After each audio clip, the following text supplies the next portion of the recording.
the day by reacting to the world, but the wealthy start by reprogramming it. If you want to reach unlimited abundance, it's not about grinding harder. It's about tuning your frequency before the day even begins. Do you understand how to get on the frequency of the day? What is the very first thing you do when you wake up? Are you opening your eyes and reaching for your cell phone instantaneously? Are you going straight to the social media feeds and trying to find out what's going on and what you might have missed? What happens when you do that?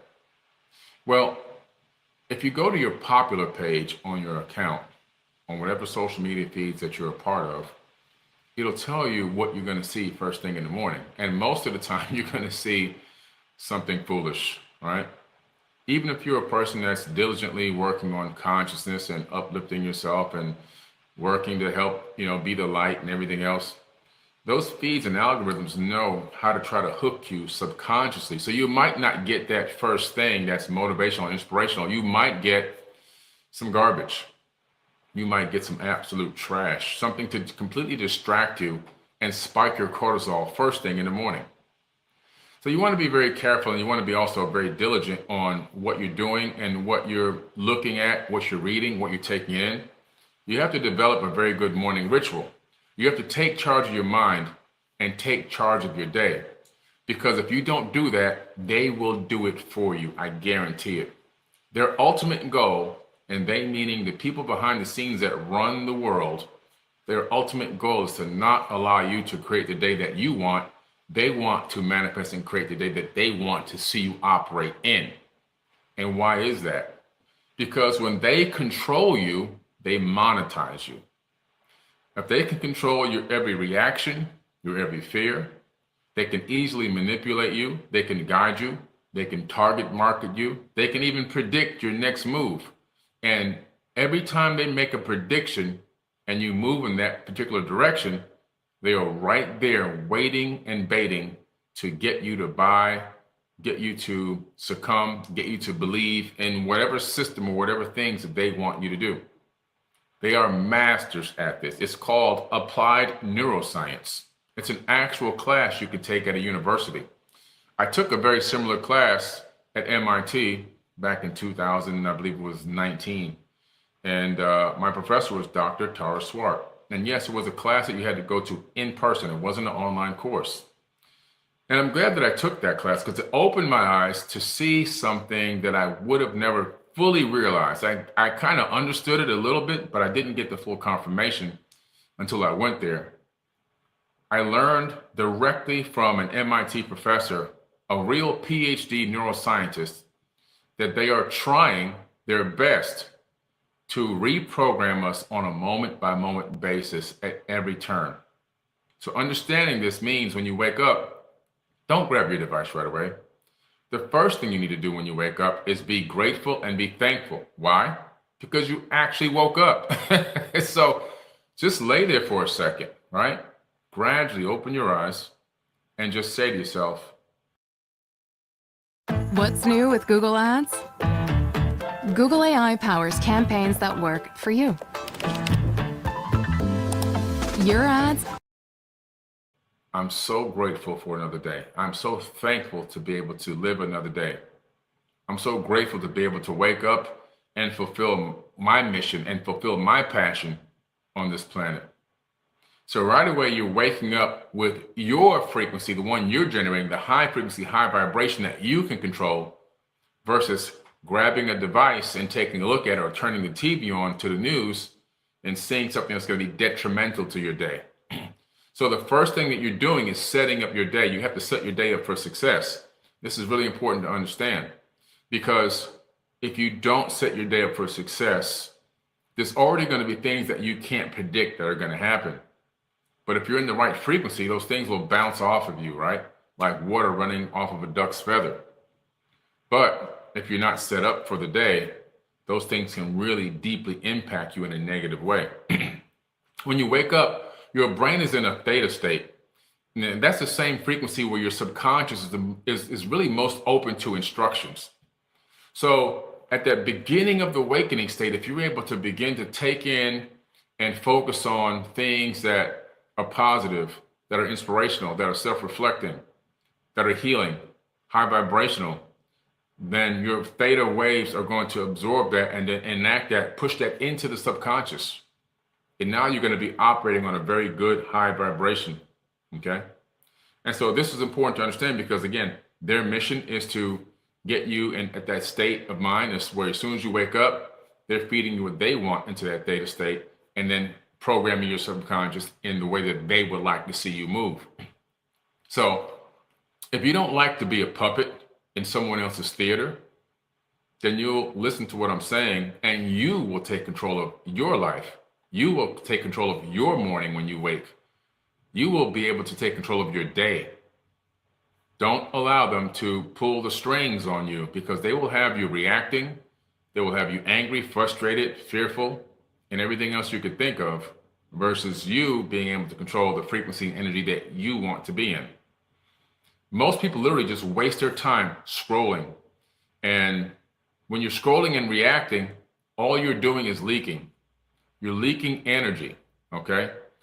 And how is that working? Well, the second that you hop on the device and you see something that triggers you,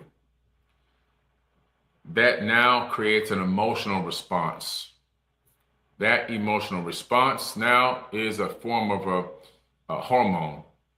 And that thought wave pattern leaks out of your brain, which every thought does, but it leaks out in a very low frequency and low vibration. It's in a state of despair, anger, frustration, those low frequencies. The universe is going to hold up a mirror and reflect that back at you.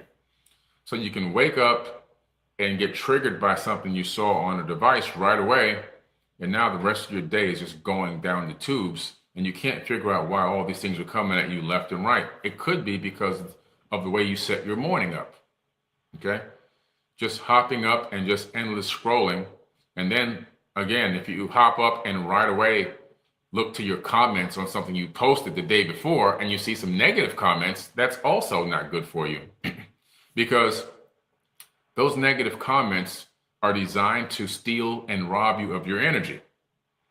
So what happens is you make a post, right? You go, okay, this is a great post for the evening. I lay down, I go to sleep. I wake up, I open my device, I see a notification, I tap on that, I see a negative comment on what I posted, and I'm going, how could this person make a statement to me like this? How dare they talk to me like this? And then you reply to their comment. What happens is when you open that device and a photon pings off the device, hits your retina, goes to the back of the brain, creates that emotion once you decipher the information, which is negative, you then send out new energy back towards the device as you're putting and typing back in a reply. Once you do that, that energy you're putting back in is your conscious thought riding on to a microwave frequency up to the cell phone tower, up into space, down to the location where that person's located, hitting their tower and riding a microwave frequency directly to their device. They get a notification that you've responded. Now, their notification doesn't trigger the same emotional response you're getting. You're getting a negative response notification. When you see that notification, you're reacting negatively. Your cortisol is spiking. When they see your response back, before they even read it, they're getting joy. They're getting excitement. So now they've alchemically converted your actual real energy. When they open their device and that photon pings to their retina, goes to the back of their brain, and they decipher the information you text them, they get a certain level of joy, emotion, happiness. They're like, I got him. I got her. And so these are energy vampires. You have to be aware of that. They're out there lurking 24 hours, 7 days a week, looking to steal and rob you of your energy. They actually thrive off of that. So instead of, doing that, you want to do things like wake up with intentional breathing, right? After you give your gratitude and your thankfulness, start taking deep breaths. Take 15, 20 really good breaths. Get your brain, heart in coherence and alignment for the day. Say your affirmations. The first thing I do after I do that is I start speaking my affirmations. And one of the things that I did was I created the song called Affirmations by Forbidden Knowledge. And, the reason why I created it in a music format, I created that music because you now remember what I'm saying, because anytime you put words to music, it makes it easier to remember. So I literally just regurgitate or say my song over and over again. I just speak it out loud, even if the music isn't on, because I've got it memorized, right? So I'm doing my affirmations.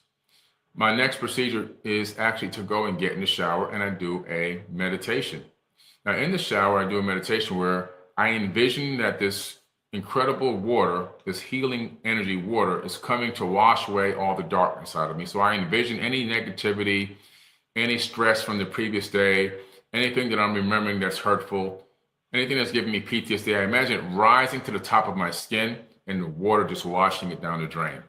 And after doing that for a few minutes, then I envision myself now just going into a meditation and envisioning this water just being blessed. And I'm blessing the water as it's running over my body. And we all know from the Dr. Masaru Emoto experiments with water that when you bless the water, it really takes on a phenomenal crystallization. So I envision that water not only being blessed and running over my body, but the water inside of my body is also being blessed by the same blessings that I'm giving out, because our bodies are 70% water. So I know that I'm crystallizing myself, which is taking me into this crystallized consciousness. And so I'm really happy about that. When I get out from there, I feel really, really good. All right. The next thing is to go and, sit down and do a little bit of journaling.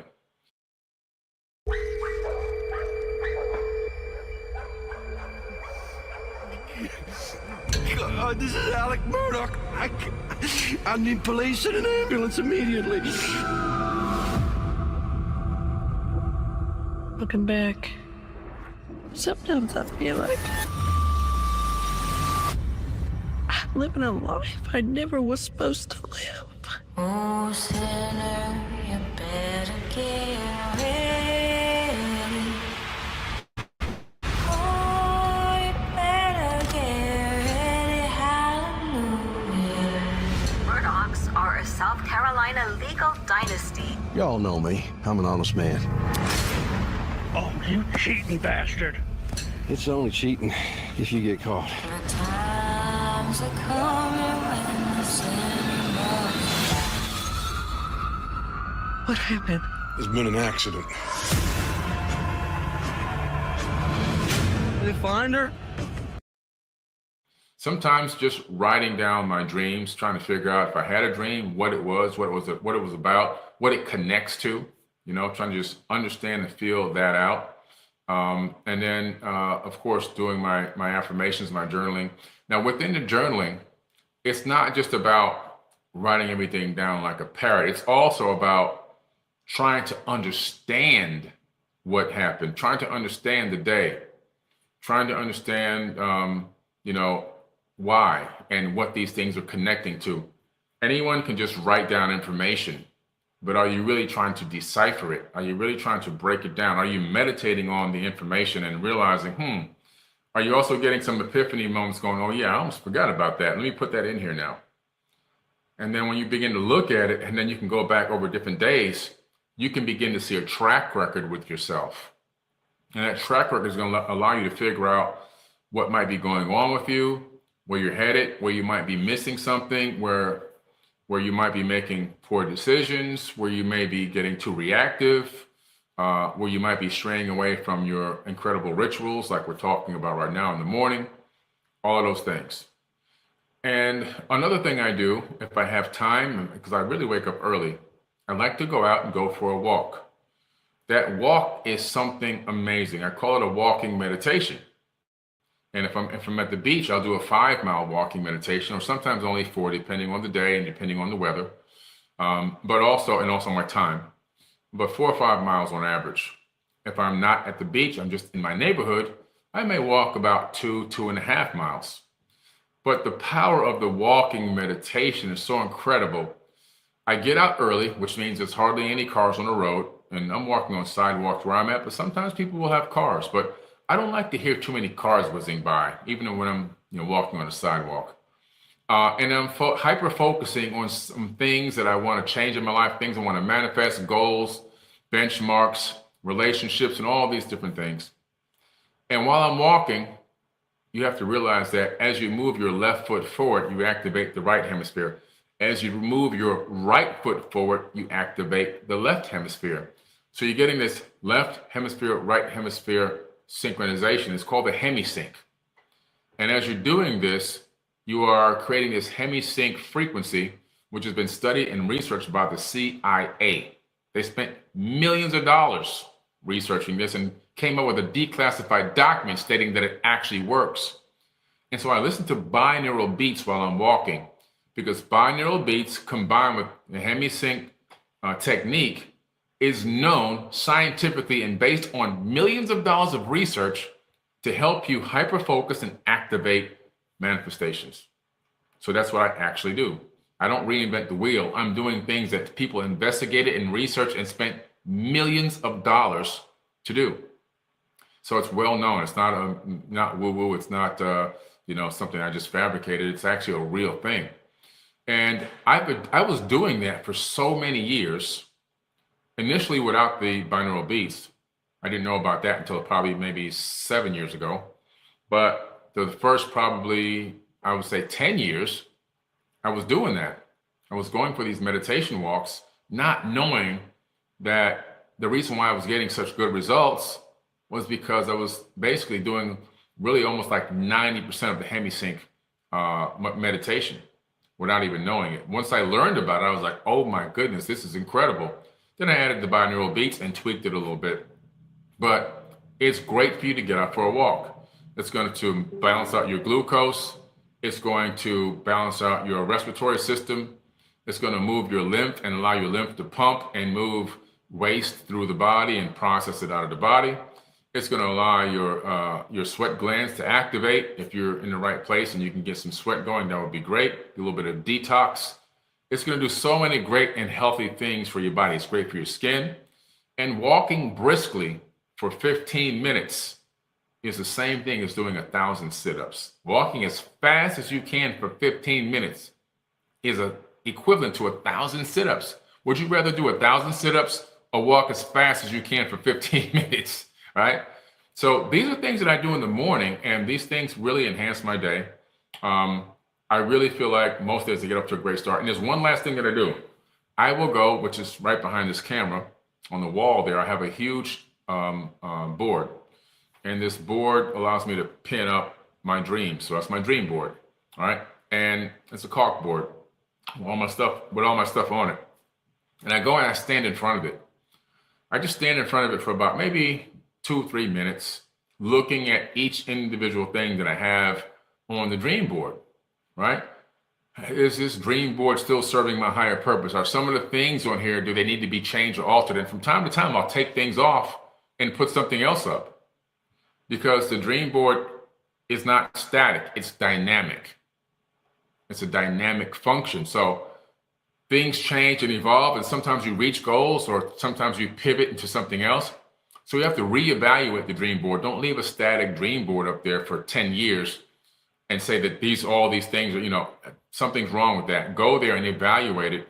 So I evaluate it from time to time, and I will remove things and replace other things, or update things, or change the level of things, So the dream board analyzing is very important. And also just standing there and taking a look at it. Now I can always see it, like it's always in my view, right? It's right here for me.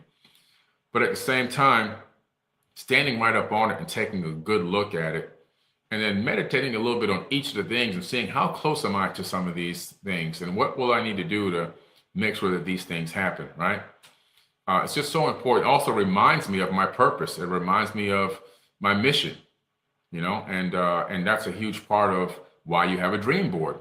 It's a consistent and persistent reminder. And so all these things are important for waking up, being very intentional. When you begin the morning as the author of your reality, not a character in someone else's story, then you align with the frequency of your full and total potential. And all these things that I'm talking about right now, if you act on them and do them, you will get off to a fantastic and a great start for your day. It doesn't mean you're going to have the perfect day. I would be lying to you if I told you that your day is going to be perfect every time you do this. But what it will do, it will set you up for success. And when situations and things come your way, when hurdles come your way, when people blindside you or things blindside you, you won't be as reactive. You'll be able to see them as just situations that need a solution versus situations that have come to destroy you and take you down. Okay, you won't react as harshly. You won't get a spike in your cortisol. You won't get emotionally attached too much. You won't get too anxious and nervous. You won't get too angry. You'll simply say, okay, well, how do we work through this? How do we go ahead and let me brainstorm this situation so we can get through this and move on? That's the energy you'll be in, which is a very productive energy. Again, so this is why we built the Forbidden Knowledge Academy. It's to learn lessons like this, but even on a much deeper level, even on a much more consistent level.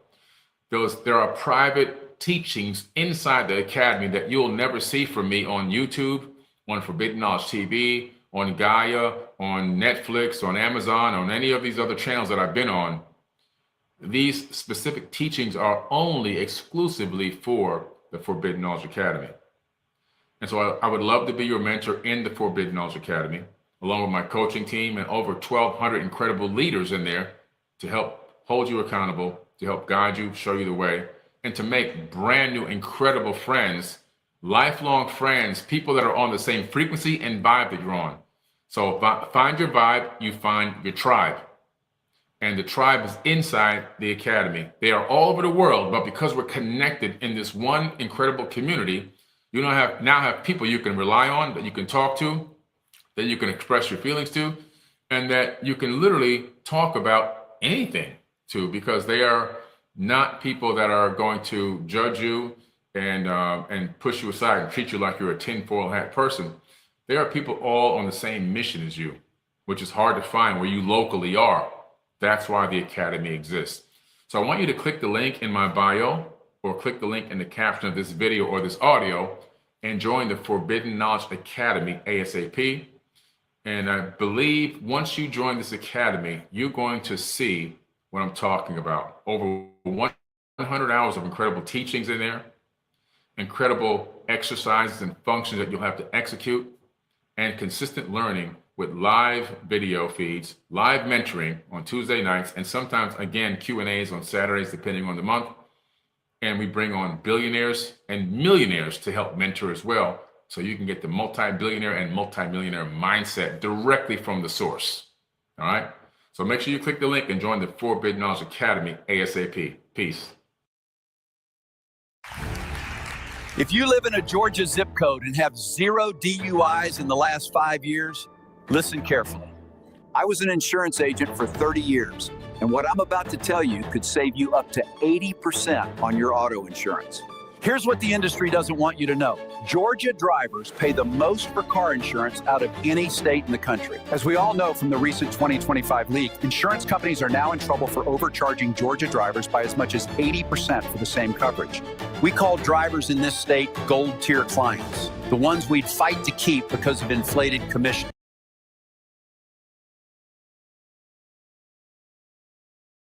Hold up. Every day I wake up. Wake your ass up. The breakfast.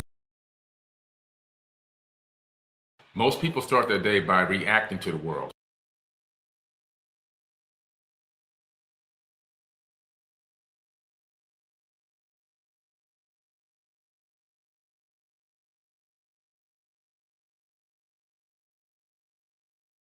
In a world built to keep you asleep, if you were born with the fire to remember, and there comes a moment in every soul's journey. I wasn't hosting a group, but I was supposed to go with the Italian research team that's doing the SAR scans under the pyramids. Yeah. And we're scanning the 2 new pyramids that I found on the southwest side of Menkaure Pyramid. And luckily they already had the coordinates and everything. I was like, I just can't get on the plane again, man. It's I mean, literally, it's been nonstop this year. Yeah, no. Every time I try to hit you up, you're like, I'm here, I'm there. I'm like, what in the world is, and I'm in a different part of the world. We're never in the same section or the same region, which is wild. But but finally, we're both in the U.S. In like a week and a half or so, we're going to be in the same place for the first time since Miami, since we were together in Miami in March. Yes, which is great, which is fantastic. So I'm grateful for that. We'll be at this is an amazing talking about this talk today is about manifesting, right? Talk about manifestation. I'll tell you a quick story as well as you didn't know about this maybe, but we had booked this a year ago to be in the LAX Marriott. And this is, almost actually about 11 months ago. And then of course, when February came, the fires came, and we know the story about the fires, and people started using the hotels as their home because their homes had burned down. So we had to reschedule. Marriott rescheduled us for November the 8th. We said, okay, that's fine. So about 2 months ago, we started contacting them to get the particulars about the event and, the audio and the technology and everything else, logistics. And they said, oh, we accidentally sold your room to someone else. I'm like, how can you accidentally sell a room that's already been contracted and deposit been put down? So they couldn't explain how it happened. We went back and forth for a few days and they gave us a secondary room, which was a little bit smaller, but still can hold, I think, about maybe 600 people or something like that. I said, okay, whatever. So then we get the new contract, and they send the contract over for 3 times the price of the bigger room. I said, wait a minute, you want me to give you $48,000 to do a one-day workshop in this is not even, the price is 3 times the amount of the other room. And they came up with all these excuses and everything else. And long story short, we went back and forth. They kept the other deposit for the bigger room because I decided we didn't want that room. It was this big thing. I got very frustrated. They almost took me out of my zen. And then a phone call comes in, and I said, I'll call you guys back. I'll think about this for a while, figure out if I'm going to have an attorney contact you. And another friend calls me, and she's out there in LA. And I said to her, she's a big businesswoman, big time business out there. And I was like, you know any venues that are available or open in LA that I can utilize? I'm just having a major problem with Marriott. I don't even want to give them my money now, even if we can work it out. And she goes, I'll check into it for you, right? Long story short, a few days later, I get this WhatsApp live video. I pick up the phone, and she's inside of a venue. She goes, this venue would be perfect for you. It holds about 800 to 1,000 people. If you want to, it expands to that size, or it can shrink down to any size you want. It's a brand new venue for doing events like the ones that you do. And I said, okay, this is phenomenal. She says, you never guess what the name of this place is. I said, what's the name? She said, the Carson Center. I said, it's the Carson Center? She said, yeah, it's the Carson Center on Carson Street in Carson, California.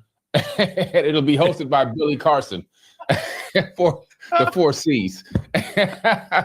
So that was great. I was like, this is incredible. And she booked it. She put the deposit for me ahead of time just to lock in the dates and the times and everything else. So shout out to Ceatrice for taking care of that business for me. I really appreciate that. But that's, when something comes to knock you down and something comes to shut you down, another door opens, man. You just got to walk through it, but you always got to keep your mind open. And I just put a feeler out there. Hey, I need another location because I want to give these people my money. I'm not going to do an event to pay them. That would be ridiculous. I mean, they're going to get some money, but not all the money. And plus more, I'd be paying them to actually host the event. And I just put a feeler out there, and the universe sent back the perfect location that we'll use not for just this event, but for many, many more. So it's incredible. It's only 15 minutes away from the Los Angeles airport. So, yeah, that's beautiful, man. That is really cool. You know what? That is how the universe works, though. It's like one door closes, another one opens. And that's just life. And so sometimes you got to just roll with the punches. I think that's a big part. It's like people ask me all the time, what's the secret to success? And I'm just like, just stay in the game. Just stay in the game. And many times, all you have to do is just sort of wait things out, and they will resolve on their own. When I lived in Japan, I really learned that principle because, first of all, living in Japan was the most foreign thing I'd ever experienced at that point in my life. I was 24, 25 years old. I was in a new job. And this culture is so different because you think the first time you go to Japan, you're like, wow, what's everyone talking about? How hard it is to live in Japan? Because it seems easy. Everyone's so polite. They do everything. It's like, They do everything with this politeness that's so wonderful. And it's so easy to live here in Japan. What are people bitching about? And then after my second and third visit to Japan, I was like, man, I don't think I understand it as well as I thought I did. And then by my 50th visit, I was like, damn, I really don't know what the hell I'm doing here in Japan. It's like every time I think I understand the culture, I really don't understand the culture. And it's like I started to understand that. But One thing I did learn in Japan more than anything else was the power of just waiting things out and letting the universe resolve conflicts that come up. And that's so powerful because like they really think it's like, okay, they'll just say, "Hai, wakarimashita," type of thing. That means, yes, I understand. That doesn't mean, yes, I agree. It means, yes, I understand. But that concept was for them, when the universe would give them something difficult, they wouldn't get all pissed off about it. They would just say to themselves, "Hai, wakarimashita," I understand. They would learn to accept it and then allow the universe to open a window or a door for them when another one had seemingly closed. And I think that's sometimes what we have to do. And it's all about resiliency, the resilience to not get triggered, because every trigger that shows up in our outside world is actually an opportunity and an invitation to accept and love that is in disguise.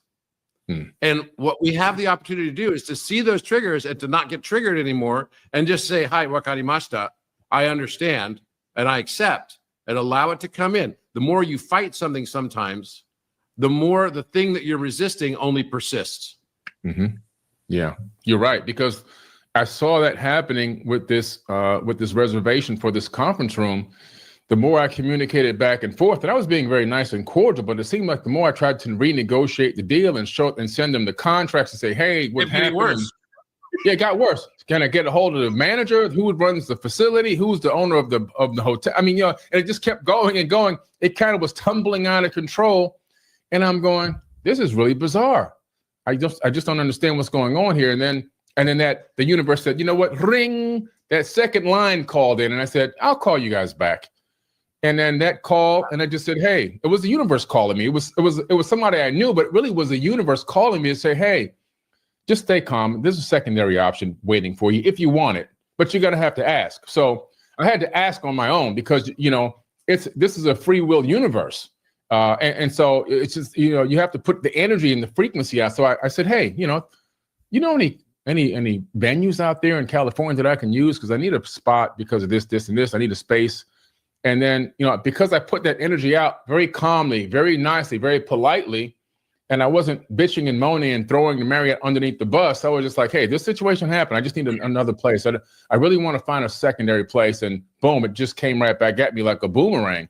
And you're right. Sometimes we just have to be patient and allow things to flow and get into the flow, because there is a flow, an ebb and flow, which is one of the Hermetic principles, actually, that everything is a rhythm. This vibration, this frequency. I just had to tune into the frequency of the venue, and the venue then appeared, Yes. And so I think the key for what you did, why it ended up being successful, is even before the call came, you said yourself, you're like, "Wait, let me just take a break.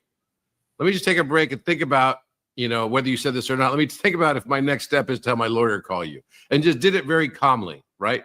You were not in a triggered state, because what we judge is what we attract. We will attract everything we judge. So this is why, if you stay in this battling mode, all that's going to happen is you're going to get more pushback and more battle back, because it's a U inverse. Everything around us is made by what's inside of us. It's a projection world around us. So if you're fighting something inside, it's like, if you don't want to see the wars on the outside of you, then stop the wars within you. Yeah. And this, I think, is such a Zen sort of approach to changing your reality, because if you can take those moments and actually allow the universe to open up another one for you, then it will. And I've seen it so many times. We could go through difficult situations. Sometimes all we have to do is just take a step back and say, "Okay, I'm just going to accept this. Hai, wakarimashita. I understand it. I accept it. Okay." What happens to us in this life, it's not that we're here on earth, I believe, to make more decisions. I believe we're here on earth to ask the questions, why did we choose what we chose? It's like the scene from The Matrix. Yes, and we are in a free will universe, and the free will is what I would call destiny from the standpoint of our higher self, because we are that person. We are the higher self. We've just forgotten that we're the higher self, and we're in a dimensionally limited avatar experience right now, living in a matrix. And just like in the Matrix, when you have Neo talking with the Oracle, and the Oracle offers him some candy while they're sitting on the park bench. And he says, "But you already know if I'm going to take the candy." And she says, "Well, I wouldn't be much of an Oracle if I didn't." And then she says, "The interesting thing is not, the important thing here is not what decisions you're going to make. It's to realize why you chose what you chose." And if you could take that moment, so this is a real key to manifestation, in my opinion. If you could take a moment when you feel yourself spiraling like that and calm yourself and do exactly as you just described in that wonderful example and let the universe in, it's a powerful, powerful thing that can arrest and stop this cycling of attracting everything you judge because you've stopped judging what you attracted. It's incredible. Yeah, you're right. And I think that you're right, because a lot of people end up getting caught up in the trigger mode. And when you're in the triggered mode, that just drops your frequency. So you can be up here, but once you get into the triggered state and you go into fight or flight, and you're now emotionally attached to this in a very negative way, your frequency begins to drop. Your cortisol begins to spike. Now all these hormones are being released in the body. These instructional codes are being sent all over the body. Your frontal lobe, the brain is leaving, the blood is leaving the frontal lobe, your control logical center to make better decisions. It's going now from there. And so all of a sudden, if you're making a lot of rash decisions or quick decisions underneath that type of a frequency, you're probably not going to make the greatest decisions, which is going to make you spiral out of control even more. The whole situation just becomes unsettled. And so again, it's about, realizing, getting yourself under control, staying calm. And one of the things that helped me stay calm in this particular situation, even though it was like, wow, how can they do something like this to me? I have been through so much in the last couple of years, Robert. It's like I'm immune now. I'm just like, okay, how can I solve this problem? What route can I take? What path can I take? What solution can I bring? If I can't find a solution, who has a solution for me? It's like I don't even get the sweaty palms. I don't get the anxiety. My heart doesn't pump harder. I don't get sweaty anymore. It's just like, okay, this happened. Now, what next? How do we get around this? So I went to solutions provider mindset versus victim mindset. And when you switch into the solutions provider mindset, you don't see these things as problems. You just see these things as situations that have to be resolved. And when people can move into that frequency, then they can jump over these hurdles that appear in their lives. You know what I mean? Yeah. What's interesting is like for a lot of my career, I spent my life and career in business. And I would do a lot of these workshops and everything for the big teams I was leading. I had thousands of employees while I was in my different roles in my career. And I could say this, that one of the most important exercises that we undertook when we would do these kind of offsites and help people in their personal development side of things and their team building is we would do an exercise called start, stop, continue. Have you ever heard of this before? No. So in start, stop, continue, what you do is you do an inventory and you ask yourself, okay, what are the things that I'm doing that are working that I need to continue? What are the things that I'm not doing that I need to start doing? And then most importantly, what are the things that I need to do to stop doing? What are the things I should stop doing altogether because it's not working for me, right? And sometimes it's very difficult for people to actually see what they're doing that's contributing to the chicanery and the mess in their lives, right? They just don't even recognize what they're doing. So start, stop, continue can become a really, really powerful thing. And then you do it as an organization as well. And you start finding out all the stuff that we're doing as a company that's just not working, right? That's messing stuff up. And if you could just stop messing stuff up, that's already a big improvement. Yeah. So when you said you did not go into the victim mindset, right? The victim mindset is something that all of us can benefit by stopping doing. Because the only thing that victimhood and victim mindset does is it begets more victimhood and victim mindset, right? It's like if you start thinking, I'm a victim, then everything in your world becomes like the nail and you're the hammer seeking its confirmation bias, right? So you're looking around the world going, oh, I'm a victim and that's why I'm victimized all the time. And I got victimized in this other place and I went to this other place. Well, guess what? The world you live in, and this is the principle of manifestation, in my opinion, the world you live in is a world that is based on your beliefs. Everything that happens in your world around you is not actually what happened to you. It's what you believe happened to you. So the world is not something that you experience as it is. You experience it as you are. And if you don't understand that, then you can get stuck in this idea that I'm a victim and then not even realize that you're just creating more and more victimhood for yourself. Yeah, so true. It's so true. I saw this growing up. I saw this really all my life, and we can easily look out and just see it everywhere. where people don't even realize, they default to that mode without even realizing that they've gone to the victim mindset, and the victim mindset puts you in PTSD mode. But if you can shift from that mindset into the mindset of solutions providing and looking for opportunities, then you go into PTG, you go into post-traumatic growth mode. So you got to shift from PTSD to PTG. And then when you do that, you'll take steps further than you've ever thought you can take. And I look back at, some of the situations that I've come out of, and it was really because I sat down. I did this without even realizing this was a real system that you just explained. I took a break. I analyzed what was going on. I tried to understand from the perspective of what was my role in this situation versus blaming. What part of it was my role, and how did I play into this? How did I even allow this to be a part of me in my life or come into my situation? And then I do a self-correction within myself and realize, okay, this situation happened. Number one, first, let me forgive myself for putting myself in this situation. Number two, let me learn, what did I learn throughout the process, no matter how long or short it lasted? What did I learn from it that I can take into my life, a life lesson of wisdom that I can then also impart on other people so they won't have to go through a situation like this? And then the next thing is, how did I grow from this? And once I realized what I grew from, then the next thing is to show gratitude for that acknowledgement, that epiphany, that understanding of what I got out of this growth, this wisdom, this ascension knowledge. Instead of seeing it as a negative thing, I saw it now as a positive thing because it helped get me to the next level.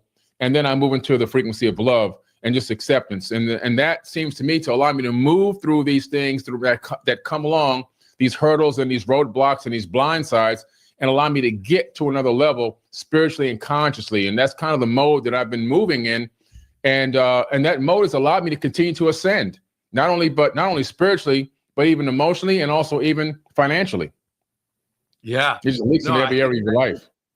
I think you're bang on right on this. And that this is understanding this principle is so critical to being successful in manifestation. If you want to take control of your life, you got to accept the control of your life that you already have. Take responsibility for what you've already done, just as you just said you did. It's like, wait, what was the role I played in all of this? Right? It's the moment of the massive transformation is when you say to yourself, wait, something has happened to me. Instead of saying, why did this happen to me? As if you're just a passive bystander in this, you have to stop and say, why did I choose this? And when I got betrayed, like major betrayed in 2016, I had to stop and ask myself, why did I choose this? Because I finally understood the role I played in the absolute control over my life and destiny. Yeah. I believe there's a great poem that was read by, one of my heroes, I guess. One of my heroes through time was Nelson Mandela. Oh, yeah. And Nelson Mandela, he spent 27 years chipping rock as a political prisoner, right, in South Africa. And Nelson Mandela turned out to be a great leader and great president. I mean, he wasn't a perfect man, but he did amazing stuff for his country, for sure. And he did it in such a wise way. After especially spending 27 years in prison, the one thing that he had that he was allowed to read, that he kept in his pocket as a piece of paper, was a poem. And the poem was by William Ernest Henley. And it said, out of the night that covers me, black is the pit from pole to pole. I thank whatever gods may be for my unconquerable soul. In the fell clutch of circumstance, I have not cried nor winced aloud. Under the bludgeonings of chance, my head is bloodied, yet unbowed. Beyond this place of wrath and tears looms but the horror of the shade, and yet the menace of the years finds and shall find me unafraid. It matters not how straight the gate, how charged with punishments the scroll. I am the master of my fate. I am the captain of my soul. Wow. And this was the inspiration that kept him going. He got out of prison and walked out of prison and became president. Yeah. Powerful. Now imagine that. You walk straight out of prison to become president of a nation. Yeah. And rule it the right way. Incredible. What an incredible leader. But that goes to show another part of incredible manifestation. And by the way, for everyone that's in the live chat on Instagram, on Facebook, on YouTube, wherever you may be watching or listening, or on X, The link is in my bio for the Manifest Destiny 2025, where Robert and I, along with Mike Rashid, will be teaching how to manifest. We'll be teaching you incredible techniques, imparting incredible knowledge in this 8-hour event on November the 8th in Carson, California at the Carson Center. It's about 15 minutes away from the LAX airport. And I'll just drop the link in the live chat again for you. If you can't see the link because you're on a platform like Twitch or X or Instagram, it's in my bio. Just click that link and register ASAP because space is limited, all right? But the perseverance, Robert, is so important. You know, sometimes people go through things like what you went through and what I went through, and they just lay there and sit there because it's a lot easier just to soak in that and not want to get up, not want to persevere. And one of the things I believe that people need to understand is they have the power to persevere. A lot of the times I think that people are believing that they don't have the power, that they feel they've been robbed of their power. But the fact that they believe their power has been stripped away is actually an illusion. The power has never left them. They just acquiesced to the other force, the negative force. And they've kind of allowed themselves to believe that the power is gone. But at any moment, if you can look up, you can get up, you can stand up, you can take a step. And the trick for me was understanding that to begin to regain my footing and regain sure footing, I saw life as a baby learning how to walk. First, the baby has to crawl, and then it has to grab onto something and pull itself up. And then it's got to take a couple of steps. It might stumble and fall again. It's got to pull itself up again and take a few more steps. And eventually the baby learns how to walk. And so we can go through this process in life, maybe sometimes several times, learning how to walk again, taking baby steps out of a situation to manifest our new reality. And what is the definition of walking? Controlled fall. Learning how to control your fall is the actual definition. And so one of the things I'm looking forward to doing in this Manifest Destiny workshop is teaching people how to learn how to control their fall so they can be more consistent, so they can persevere, so they can overcome, and so they can realize that from time to time, guess what? We all still might stumble and have to get up again. But it's okay, right. You know, because what happens when the baby falls a second or third time? It doesn't cry as much. It's like, I'll get up, right? But the first time the baby cries like hell, you know? Right. And that's the same thing with us. You know, I know you had a very challenging, last couple of years. Mm-hmm. And yet I watched you go through it and just power through it. And the resiliency is what impressed me the most. And you just stay in the game. Right. And you got to roll with the punches and not get triggered by it. And ultimately, it may be hard to see this sometimes, but you and your higher self capacity chose this for you because you're finding the gold of your soul evolution as a result of it. The return of Area 51, Alienware's highest performance desktop yet, equipped with powerful. And that's what I see. When you understand that suffering is as a result of our judgment. So imagine if you didn't have any judgment, and imagine if you felt like you didn't need anything. Now that's pretty good, because if you feel like you need nothing, then you're a wealthy man, right? You literally could feel like you need nothing. You could be wealthy even if you don't have wealth, right? Mm-hmm. But then what happens is we have to also realize, though, that if we had no suffering, then we probably wouldn't have all these opportunities for soul evolution that we have. And so every opportunity and every trigger in the outside world is really this veiled or in disguise, opportunity to accept and love another aspect of yourself. And as you start to do that, then you start to understand that, yes, judgment is the source of suffering, but suffering becomes the source of our enlightening. And it's the context of realization that what's changing is our experience of duality is morphing into the spirit experience towards the Trinity. It's experiencing and moving towards a divine aspect and realizing that all these challenges that I faced in my life have all had a purpose. And suffering for just suffering's sake is just suffering. But when you understand there's meaning behind it and that you can evolve through it, that's gold. And that's the true philosopher's stone. So, watching you get through this whole experience that you went through, your divorce and everything else, that happened, you just stuck to your path. And I really want to congratulate you for that, because here you are, you're still building freaking Carson, having a big event in Carson Center in Carson City, and it's going to be an awesome, successful thing. And I look at this and I'm inspired by what you've done. I'm inspired by what you've done. Thank you, man. I appreciate that. I appreciate you. And you're like a bright light. You're like a lighthouse for me, Every time I turn around and look up, I just see you, man. You're powering through and you're showing up and you're doing things and you're appearing all over the place. You're all over my feed. And for me, it's like, man, Robert's out here doing it. Robert's out here getting it done. He's spreading the word. He's spreading the knowledge. He's sharing information. He's educating people. And so when I see people that I consider to be my peers still out here grinding, it's like, I'm going to stay in the race too. It's not a competition thing. It's a collaboration thing. I'm not competing against. It's inspiring for me to say, you know what, get up, man, get out here and keep talking, keep teaching, It's wonderful to see, my friend. So I'm super excited for this event. I'm really looking forward to being on stage also with Mike, our friend. You might not remember this, but I introduced you to Mike through text like a few years ago. And I knew when I met him, I was like, okay, these two are going to be like two peas in a pod.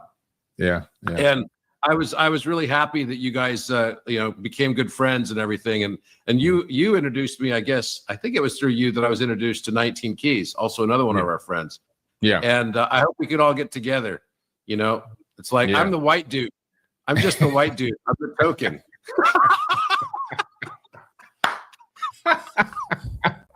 I'll see if 19 Keys can stop by the event. That'll be cool if he's in town, if he's available. I'm pretty sure he'll come by for some great support, man. So shout out to 19 Keys. But yeah, they're just great human beings.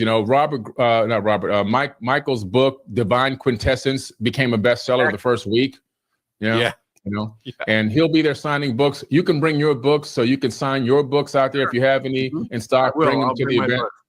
Well, it's in California, so I don't have to put it on an airplane. So that makes if I can just put it in the back of my car, I'll actually have books finally. Because everyone's always asking me, I come to your events in Miami and stuff, and it's like, where's your books? I'm like, I didn't bring them. Because it's not that I don't want to sell them. It's like, I can't be bothered to get this shit on the airplane and like carry all this through. And I'm like, I'm like, when I travel, I'm like aerodynamic, bro. It's like I've seen you. I bring very little luggage. I'm like in and out. I don't want to talk anyway. I'm just like boom, boom, boom, boom. Yeah. You're like a Zen ninja. I see you moving. I'm like, look at this guy. But it's all good, man. I've got some books being shipped up to the Carson Center. So we'll have a book signing. We'll have a meet and greet. We'll take some photos with everyone. And what most importantly, we'll be teaching the secrets of manifesting, which you have been a phenomenal manifester in your life. You have done some incredible things. For those of you who don't know, Robert Edward Grant's responsible for companies like Bausch & Lomb and many others, Alpheon Credit, any others you want to mention. You've taken, 4 companies public? I was president of Allergan Medical. So, I was kind of the head of the medical aesthetics industry for a long time. Now I look back on that, I kind of laugh, and it's just it's so crazy. I think it was interesting because I finally realized after I got on my spiritual path that, I'd been surrounded by plastic surgeons, so it was all like a fake life in a way. So, but that's all part of living in the matrix, I guess. Yeah. And then, I was CEO at Bausch & Lomb Surgical and yes, but then I founded several companies. I founded a company called Evolus, which is now like the number 2 company in the medical aesthetic space. It's going to do like $500 million this year. Wow. Which is pretty incredible. Yeah. And it's really amazing to see these things, these ideas that I had that actually just kind of took off. And now my most recent thing is the Architect, which is like exploded. And and it just got launched on Gaia. You may have seen it if you have Gaia subscription. It's getting rolled out right now called Architect Plus. And we built it from, I only created the first Architect version of this, which is an AI in May of this year, and then now it's launched as a real product on Gaia as one that we started from scratch only a couple months ago. So this is amazing stuff, and if you haven't been on the Architect, you got to try it. It is freaking it's like wow. And it's also going to be available very soon on Orion, my social platform that's also blown up. And I've been at that for 6 years. I had no idea that I was building it so that you could have confidential conversations with an AI without having to worry about government monitoring and stuff on it, because it's got the strongest encryption in the world that's associated with the Orion platform. So I'm very, very excited about all of these things. And you're right, I've had the opportunity to create and found 11 companies, actually 12 if you include Architect. And I've taken several of them public now, and been able to see this this growth arc of things and watch my ideas turn into reality. And that's been the most enjoyable, most satisfying and fulfilling thing I've ever done, is to see the ideas that I have from inception become living entities. It's so easy to become a podcaster with Riverside. You just need a concept and a way to record it. Here's how. I love it. I love it, man. And that's where we're going to wrap this up, because everything that we're looking at around us, we're looking at people's thoughts.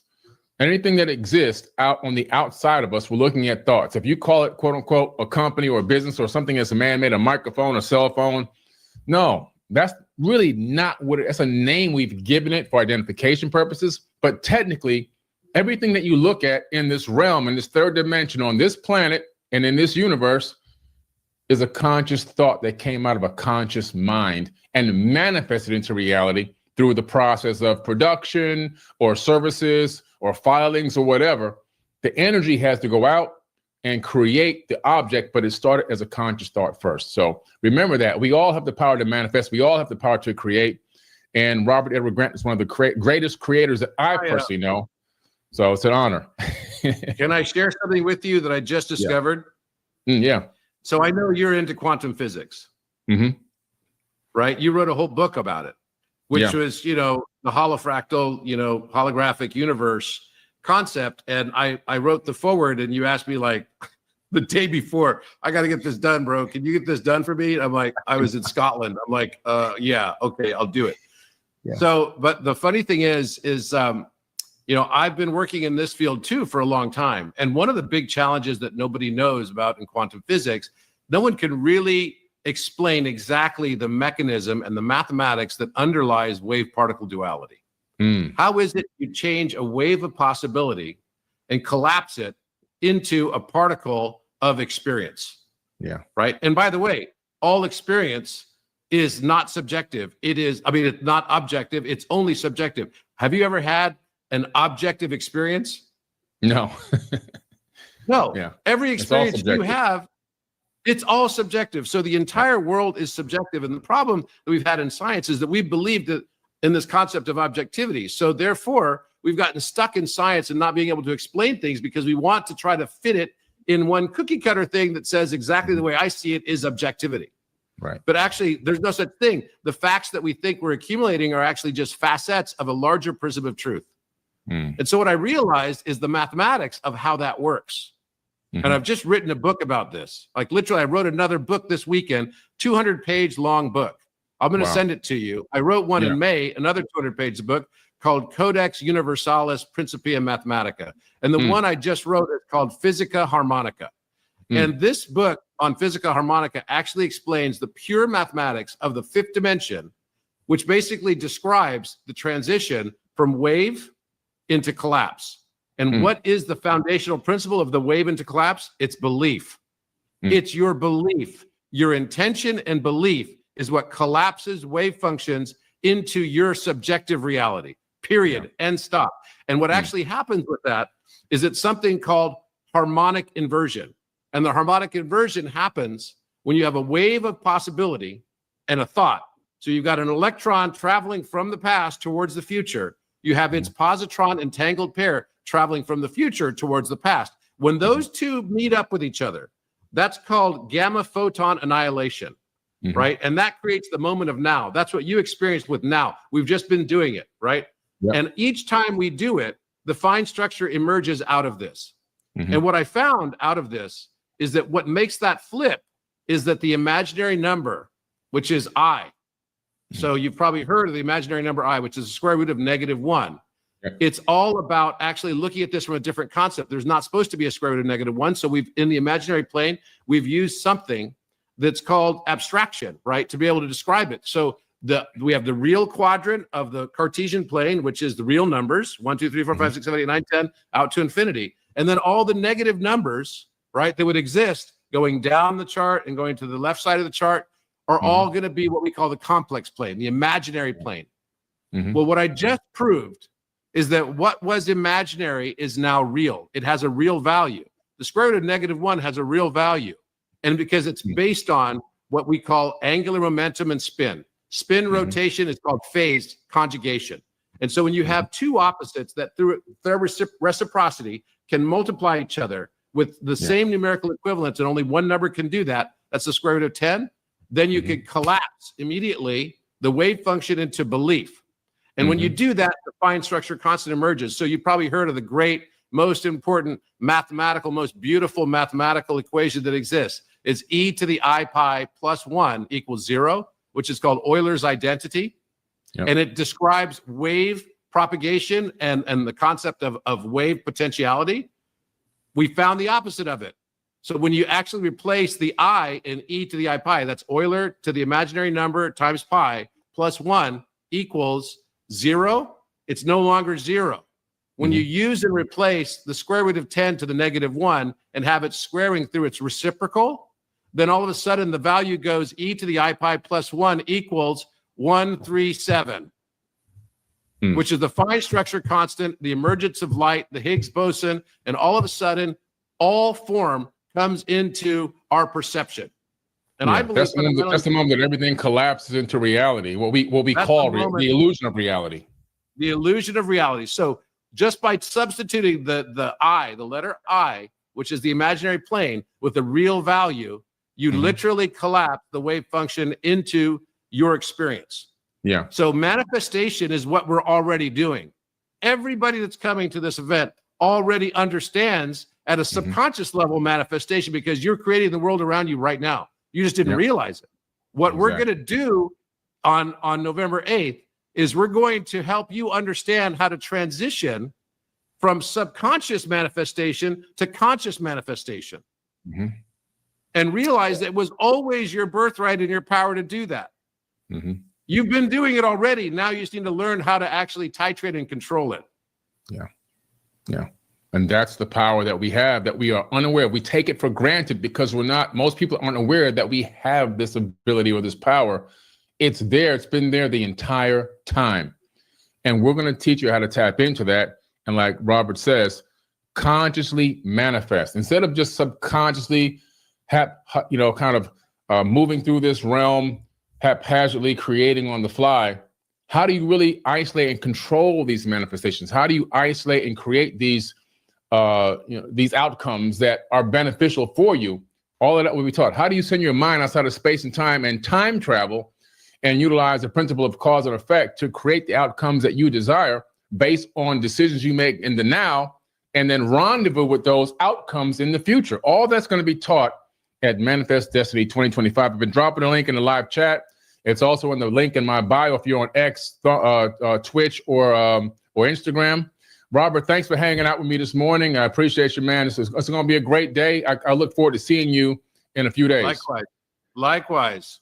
Yeah. Unlock your power within. Come and see us at Manifest Destiny, November 8th. That's right. Carson.